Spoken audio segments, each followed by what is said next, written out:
Action will be taken against such defaulting officers or intentional గా ఏ officer అయినా ఆ విధంగా యాక్షన్ తీసుకుంటే యాక్ట్ చేస్తే మాత్రం తప్పనిసరిగా వారిపైన యాక్షన్ ఉంటుంది అనేది ఈ వేదిక నుంచి చెప్పడం జరుగుతుంది. అదేవిధంగా ఈరోజు గౌరవ సీఎం గారు 2 పథకాలకి శ్రీకారం చుట్టడం జరిగింది.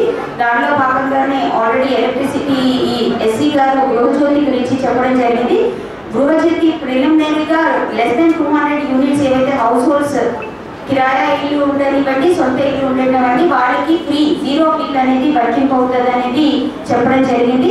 దానికి ఇంకా డీటెయిల్ అయిన విధి విధానాలు రాగానే పబ్లిక్ రిప్రజెంటేటివ్స్ అందరికీ కూడా కమ్యూనికేట్ చేయడం జరుగుతుంది. దాంతోపాటు ఈరోజు మీ అందరికీ తెలుసు 500 మహాలక్ష్మి పథకం కింద 500 రూపీస్కే గ్యాస్ సిలిండర్ పథకం అనేది కూడా లాంచ్ చేయడం జరిగింది.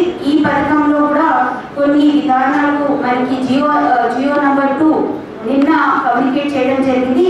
దీని ద్వారా ఏంటంటే సబ్సిడైజ్ సిలిండర్ ఎవరైతే ప్రజాపాలనలో అందరు పెట్టుకోవడం జరిగింది, ప్రజాపాలనలో వాళ్ళు అప్లై చేసి ఉండాలి, వాళ్ళకి వైట్ రేషన్ కార్డ్ ఉండాలి, అదేవిధంగా యాక్టివ్ డొమెస్టిక్ సిలిండర్ అనేది ఉండాలి. ఎందుకంటే చాలా వరకు పాతకాలం స్కీమ్స్లో వాళ్ళు తీసుకున్నారు కానీ యాక్టివ్గా లేవు, అవి ల్యాబ్స్ అయిన సందర్భాలు వాళ్ళకి అవి వర్తింపు కావు.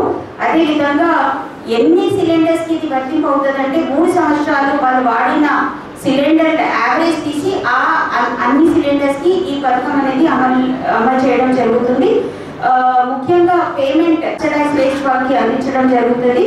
అది ఓన్లీ పైలట్ బేసిస్ పైన రానున్న సమయంలో దాన్ని స్ట్రీమ్లైన్ చేసి గవర్నమెంట్ ముందుగానే ఆ డబ్బులు ఆయిల్ మార్కెటింగ్ కంపెనీస్కి చెల్లించడం జరుగుతుంది. అండ్ అవి ఆయిల్ మార్కెటింగ్ కంపెనీస్ దాని తర్వాత డైరెక్ట్ బెనిఫిట్ స్కీమ్ కింద ఆ బెనిఫిషరీకి ఆ డబ్బులు అనేది చెల్లించడం జరుగుతుంది. సో దీనికోసం జిల్లా లెవెల్లో కన్సర్న్ సివిల్ సప్లైస్ డిపార్ట్మెంట్ అదేవిధంగా ఇతర డిపార్ట్మెంట్ సహకారంతో చాలా ప్రతి ఒక్కరికి ఎవరైతే ఎలిజిబుల్ ఉన్నారో వాళ్ళకి ఈ మెసేజ్ అనేది చేరవేసే విధంగా మీరందరికీ ఈ డీటెయిల్స్ ఇవ్వడం జరుగుతుంది. అదేవిధంగా మా లెవెల్లో కూడా ప్రతిసారి కూడా ఆ ఆయిల్ కంపెనీస్తో రివ్యూ చేసుకుంటా ఎక్కడ కూడా ఈ ల్యాబ్స్ బెనిఫిషరీకి అమౌంట్ పేయకుండా ల్యాబ్స్ కాకుండా ఉండాలంటే దానికి ఒక డేటాబేస్ ఒక పోర్టల్ కూడా మెయింటైన్ చేయడం జరుగుతుంది. ఆ పోర్టల్ ద్వారా రెగ్యులర్ లేదాకా పగడ్బందీగా ఆ ఏర్పాట్లన్నీ కూడా ఆ పోర్టల్ ద్వారా చేయడం జరుగుతుంది.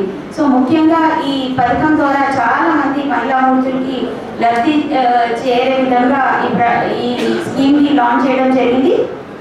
ఆ డీటెయిల్స్ కూడా మీ గ్రూప్లో కూడా షేర్ చేయడం జరుగుతుంది, జియో నంబర్.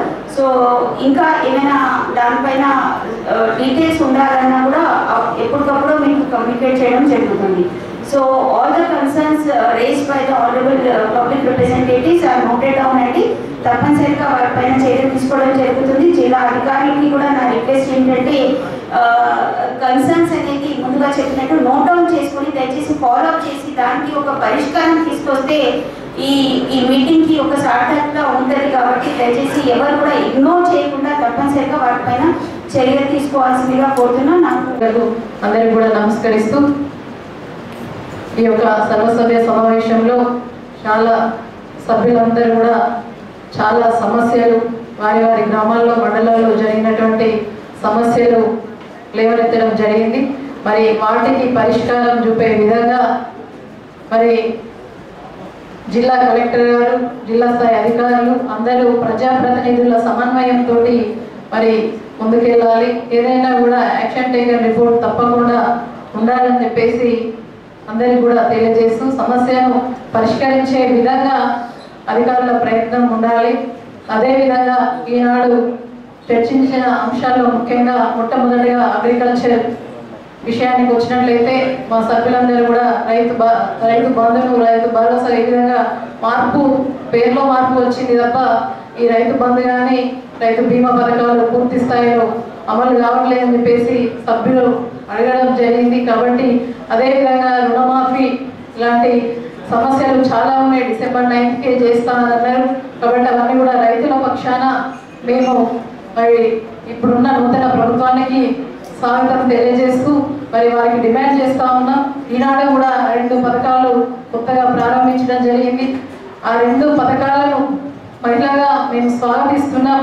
అయినప్పటికీ కూడా మీరు ఏవైతే ఈ 6 గ్యారంటీలని ప్రజల మేలు కోసం సంక్షేమం కోసం తలపెట్టిన ఈ స్కీమ్స్ ఏవైతే ఉన్నాయో మార్చ్ 17 వరకు అవి 100 days మరి గడుస్తాయి. కాబట్టి 100 days మరి గడిచే లోప మనకు ఎలక్షన్ కోడ్ వచ్చే అవకాశం ఉంది. కాబట్టి ఎలక్షన్ కోడ్ రాకముందే మీరు మరి ఆ యొక్క జీవో ఇచ్చినట్టయితే ఆ పథకాలన్నీ కూడా అమలయ్యే అవకాశం ఉంటుంది.